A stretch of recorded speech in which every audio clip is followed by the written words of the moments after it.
So, hello everyone, my name is Cintia, and I'm here today to talk to you about the coronavirus.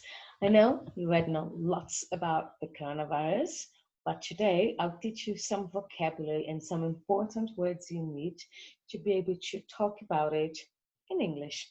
So, let's do it together. So, number one, first thing to start is before we start anything, it's really important to remember that everything I say comes from the WHO. Who? No, no, no. I'm not talking about the band The Who. I'm talking about the World Health Organization. Look, this is the most trustworthy content you can find on the internet. So don't follow lots of things people don't trust everything people say, but you can trust everything the World Health Organization says. But this is the best content to follow, and the best. So go for it. So everything I say here comes from the World Health Organization. So continue. So what is COVID-19? COVID stands for coronavirus disease. COVID-19 is the coronavirus disease in 2019. And if you look at the picture I have behind me, or if you look at this picture in pink, you see that this virus has a peculiar, a different format. And the scientist, the person who discovered the virus, thought that it looked like a crown, that thing the queen puts on their head, or king, so it looks like a crown. In Latin, crown is corona. So corona means crown in Latin. And this is not the first time this virus is around. It happened first time back in 2002 in China, and it was called the severe acute respiratory syndrome coronavirus. It also showed up in Saudi Arabia in 2012, and it was called the Middle East respiratory syndrome coronavirus. And nowadays you have the coronavirus disease 19 that started again in China in 2019, December 2019, right? So how is it transmitted? How does transmission work?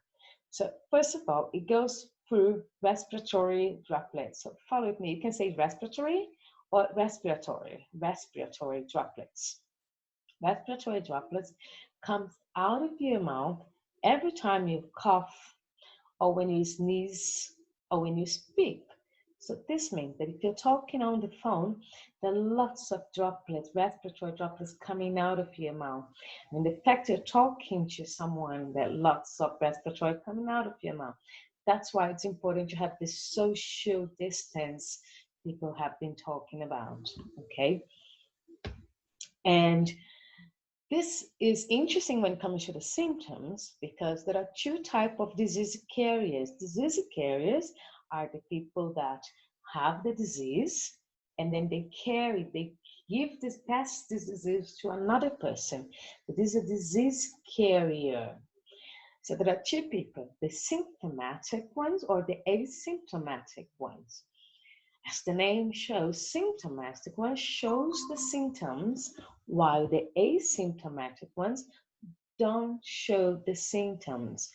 Usually, the symptomatic ones are the ones that carry the disease to other people, but asymptomatic people can carry too. That's why it's important to do some of the measures we'll talk about later. There are two types of symptoms. The one in green, mild symptoms. Say with me, mild. Or the ones in red are the severe symptoms. The mild symptoms are the ones that people tell you to just stay home, rest, and stay there. While the severe ones are very complicated and you need to go to hospital. Usually it starts with a sore throat. You know, when your throat hurts, so it's sore throat. You can also have strong headache. This is very common in Brazil. Lots of people have strong headache. Can feel very tired. This is tiredness. And it's not very common, but happens a lot, is diarrhea. Some of the severe symptoms are fever, you know, when your temperature is over 37 degrees, or dry cough, when it's very dry, and shortness of breath. Shortness of breath is when it's difficult to breathe. You can't find the air to breathe. So follow me and repeat these words: symptomatic, asymptomatic, disease carriers, mild symptoms, severe symptoms, sore throat, fever, dry cough, shortness of breath, strong headaches, tiredness, diarrhea. So this means if you have severe symptoms, you should go to hospital. But if you have mild symptoms, first thing you need to do is to start a self-quarantine, because nowadays there's still no treatment, no vaccine, or no medicine. Everything is still under development. It means there is lots of research happening at this moment, and people are trying to discover the perfect treatment or a good vaccine or a good medicine to stop the virus. But still, it's not a reality. It doesn't exist so far. Okay, so if it doesn't exist and you got the mild symptoms, it's a good thing to do self-quarantine. Say with me, self-quarantine. Quarantine is if you feel most of the common symptoms or got in touch with an infected person, someone tested positive of coronavirus, or someone who traveled abroad, like someone that came from Italy, from the United States, from Spain. This, you have to stay home for at least 15 days alone if possible, because this means you might be an asymptomatic carrier. Also, people go for isolation nowadays. Isolation is not that it shouldn't happen only because you have the symptom. Everyone should isolate. But why? We should isolate because coronavirus is very contagious. Say it again, say with me, contagious. This means everybody can quickly get the disease and be contaminated with the disease. And the problem is, most of the countries like Brazil, there aren't enough beds in hospitals, and there aren't enough ventilators to help people with shortness of breath.